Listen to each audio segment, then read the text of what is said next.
Hello అండి, welcome to మావి చిగురు స్టోరీస్. ఈరోజు కథ రాకుమారి బంగారు ఆవు. ఈ కథ మొదలుపెట్టే ముందు ఈ ఛానల్ని కొత్తగా చూసేవారు, ఇంతవరకు సబ్స్క్రైబ్ చేయని వారు తప్పకుండా సబ్స్క్రైబ్ చేసి సపోర్ట్ చేయండి. ఈ కథ పూర్తిగా చూసి మీకు ఎలా అనిపించిందో కామెంట్ చేయండి. ఇక కథ మొదలు పెడదాం. ఒక ఊరిలో రంగన్న అని ఒక అతను ఉండేవాడు. తను చాలా బీదవాడు. అక్కడ ఇక్కడ పనిచేసి వచ్చిన డబ్బులతో బతికేవాడు. ఆయనకు ఒక కూతురు ఉంది. ఆమె చక్కదనాల చుక్క, మంచి గుణవంతురాలు, పనివంతురాలును. కూతురంటే రంగన్నకు చాలా ఇష్టం. తాను తిన్నా తినకపోయినా కూతురికి మాత్రం ఏ లోటు రాకుండా చూసుకునేవాడు. కొంతకాలానికి ఆమె పెద్దదైపోయింది. ఇక పెద్దదైపోయినాక పెళ్లి చేయాలి కదా. పెళ్లి చేయాలంటే చాలా డబ్బులు కావాలి. అంత డబ్బేమో రంగన్న దగ్గర లేదు. అందుకని ఆ ఊరి రాజు దగ్గరికి వెళ్ళి, రాజా నా కూతురికి పెళ్లి వయస్సు వచ్చింది, సహాయం చేయండి అని అడిగినాడు. ఆ రాజు 60 ఏళ్లుంటాయి వయస్సు రాజుకి. తను చాలా దుర్మార్గుడు. రంగన్న కూతురి అందాన్ని చూసి, ఇంత అందమైన పిల్లను ఎవరికో ఇచ్చి ఏం పెళ్లి చేస్తావు? నాకు నచ్చింది, నేనే చేసుకుంటాను అన్నాడు. ఆ మాటలకు రంగన్న అద్రిపడ్డాడు. ఇవ్వనంటే రాజు ఏం చేస్తాడో ఏమో అని భయపడి లోపల తిట్టుకుంటూ సరే అన్నాడు. ఈ విషయం తెలిసిన రంగన్న కూతురు పాపం కన్నీళ్లు పెట్టుకోసాగింది. ఆ ముసలి రాజు నుండి ఎలా తప్పించుకోవాలబ్బా అని ఆలోచించి ఒకరోజు, రాజా నువ్వంటే నాకు ఇష్టమే, కానీ నాకొక పెద్ద బంగారు ఆవును చేపిచ్చి ఇవ్వు, అలా అయితేనే నేను పెళ్లి చేసుకుంటాను అని అంటుంది. సరేనని రాజు ఆమె కంటే ఎత్తైన ఒక పెద్ద బంగారు ఆవును చేపిచ్చి ఆమెకిస్తాడు. పెళ్లి రోజు ఆమె పట్టుచీర కట్టుకొని వస్తానని లోపలికి వెళ్ళిపోయి ఎవ్వరికీ కనబడకుండా ఆవు లోపల దూరి దాక్కుంటుంది. ఎంతసేపైనా ఆమె రాకపోయేసరికి రాజు పెళ్లి కూతుర్ని తీసుకురమ్మని భటుల్ని పంపించాడు. వాళ్ళు వెళ్ళి చూస్తే ఇంకేముంది, ఎక్కడా కనిపించట్లేదు. భటులు రాజభవనం మొత్తం అడుగడుగునా వెతికారు. అయినా ఆమె ఎక్కడుందో ఎవ్వరూ కనిపెట్టలేకపోయారు. దాంతో రాజు పెళ్ళి ఆగిపోయింది. రాజు ఇంట్లో ఉన్న ఆ బంగారు ఆవు చూసి, పెళ్ళి ఆగిపోయిందే, ఇక ఈ బంగారు ఆవు ఇక్కడెందుకు, దీన్ని తీసుకుపోయి అమ్మేయండి అన్నాడు. భటులు దాన్ని తీసుకువెళ్ళి సంతలో అమ్మకానికి పెట్టారు. పక్క ఊరి రాజు కొడుకు ఈ ఆవును చూసి, అబ్బా ఎంత అందంగా ఉంది అనుకుని దాన్ని కొనుక్కొని వెళ్ళి తన గదిలో పెట్టుకున్నాడు. ఆ రాజకుమారునికి అంతకుముందే పెళ్ళయ్యింది. ఆమె చాలా టక్కరిది. చీటికి మాటికి భర్తతో కొట్లాడి పుట్టింటికి వెళ్తూ ఉండేది. ఎప్పుడూ పుట్టింట్లోనే ఉండేది. ఈ రాకుమారుడు బంగారు ఆవును తెచ్చుకున్నప్పుడు కూడా ఆమె తన పుట్టింట్లోనే ఉంది. బంగారు ఆవు రాకుమారుని గదిలో ఉంది కదా. రోజు రాత్రి కాగానే ఆమె ఆవులో నుంచి బయటికి వచ్చి అక్కడ ఉన్న అన్నం పండ్లు తిని మళ్ళీ ఎవ్వరికీ కనిపించకుండా ఆవు లోపల దాక్కునేది. రాకుమారుడు, ఇదేంటబ్బా, నేను తినకుండానే రోజు ఉదయానికల్లా అన్నీ మాయమైపోతున్నాయి, ఇదేంటో కనుక్కోవాలి అని అనుకున్నాడు. ఆ రోజు రాత్రి నిద్ర రాకుండా ఇక అలాగే మేల్కొని చూస్తూ ఉన్నాడు ఏం జరుగుతుందా అని. కళ్ళు మూసుకొని పడుకున్నట్లే నటిస్తూ ఉన్నాడు, మంచం మీద కదలకుండా. ఆ ఆవు లోపలున్న ఆమెకి ఈ విషయం తెలీదు కదా.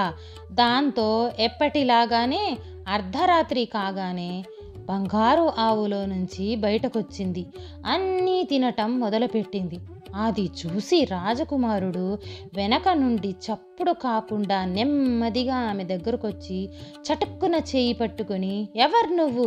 దేవతవా, దయ్యానివా, రాక్షసివా, మానవ కన్యవా, చెప్పు అని అడిగాడు. అప్పుడు ఆమె కళ్ళల్లో నీళ్లు కారిపోతూ ఉంటే ఏడుస్తా జరిగిందంతా చెప్పింది. అప్పుడు ఆ రాకుమారుడు ఆమె కళ్ళు తుడిచి, ఇంకేం భయపడొద్దు, నువ్వు ఇప్పటి నుంచి నువ్వు నాతోనే ఉండు అంటూ ఆమెను పెళ్లి చేసుకున్నాడు. ఆమె తన భర్తని, అత్తమామలను దేవుళ్ళలాగా చూసుకునేది. పనివాళ్ళు, దాసీలను కష్టసుఖాలు కనుక్కొని అవసరమైన సహాయాలు చేసేది. అందరికీ తలలో నాలుకలాగా ఉండేది. రాజు పెద్ద భార్యకు ఈ విషయం తెలిసి ఉరుకుల పరుగుల మీద ఇంటికి వచ్చింది.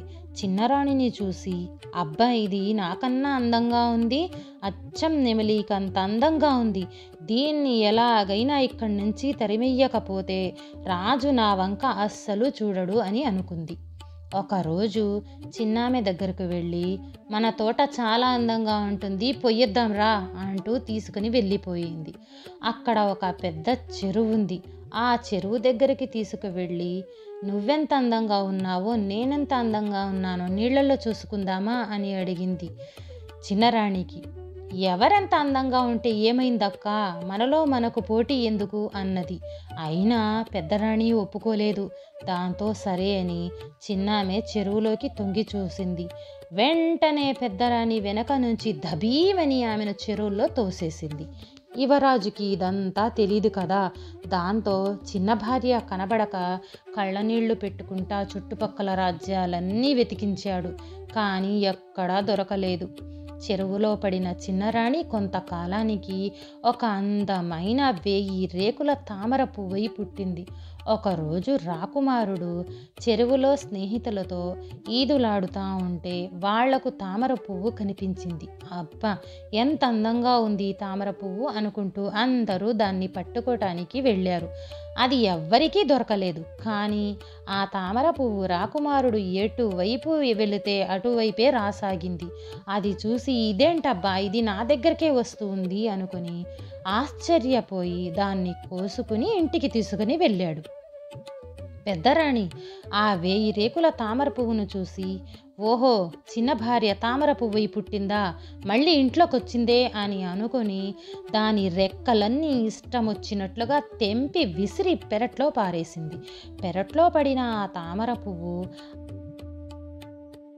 మళ్ళీ మల్లె తీగలాగా మొలిచింది.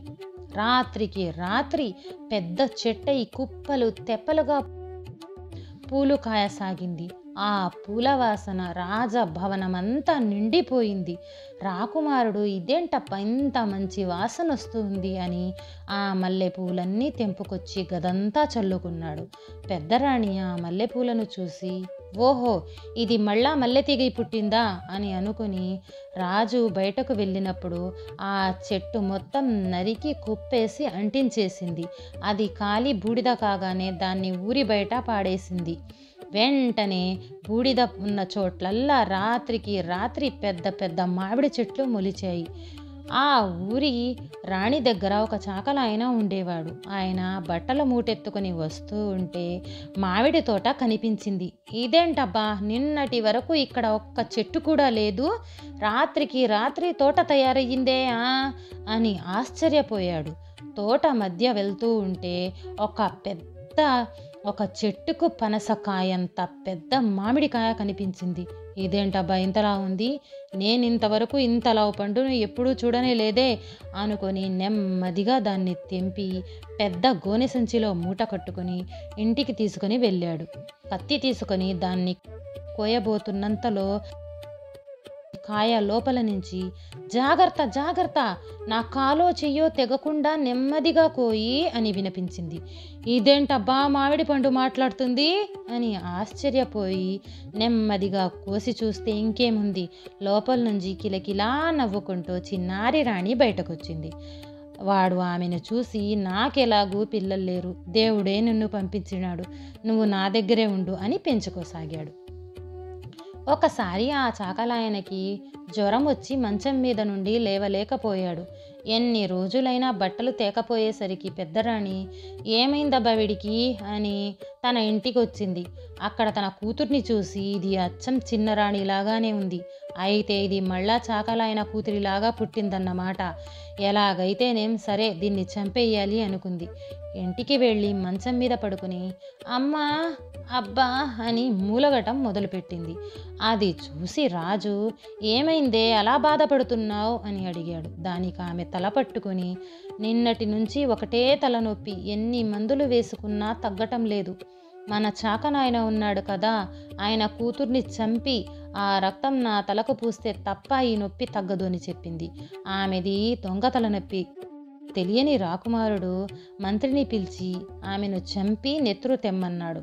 మంత్రి భటులను తీసుకుని వెళ్ళి చాకలాయన కూతుర్ని చంపటానికి వాళ్ళింటికి వెళ్ళారు. ఆమెను చూసి, ఈమెవరబ్బా, అచ్చం తప్పిపోయిన మా చిన్నరాణి లాగానే ఉంది అనుకుని ఆమెను చంపకుండా పరిగెత్తుకుంటూ వెళ్ళి రాకుమారునికి ఈ విషయమంతా చెప్పారు. వెంటనే రాకుమారుడు గుర్రమెక్కి వేగంగా అక్కడికొచ్చి ఆమెను చూసి ఆశ్చర్యపోయాడు. ఎవరు నువ్వు? అచ్చం నా భార్యలాగా ఉన్నావు అని అడిగాడు. అప్పుడు ఆమె జరిగిందంతా చెప్పింది. దాంతో రాజు ఆనందంగా ఆమెను ఇంటికి తీసుకుని వెళ్ళి పెద్దరాణిని పిలిచి, చీచీ, నువ్వింత దుర్మార్గురాలివనుకోలేదు, పో నా ఇంట్లో నుంచి అని తోసేసినాడు. అది చూసిన చిన్నరాణి భర్త చేయి పట్టుకొని, ఏమోలేండి, తెలియక తప్పు చేసింది, ఆమెను క్షమించి ఇంట్లోకి రానివ్వండి అని బతిమలాడింది. రాజు చిన్నరాణి మంచితనాన్ని మెచ్చుకుని ఆమెను 5 అంతస్తుల మేడల్లో పెట్టి పెద్దరాణిని పశువుల కొట్టంలో పెట్టాడు. ఈ కథ నచ్చితే లైక్, షేర్ చేసి తప్పకుండా సబ్స్క్రైబ్ చేయండి.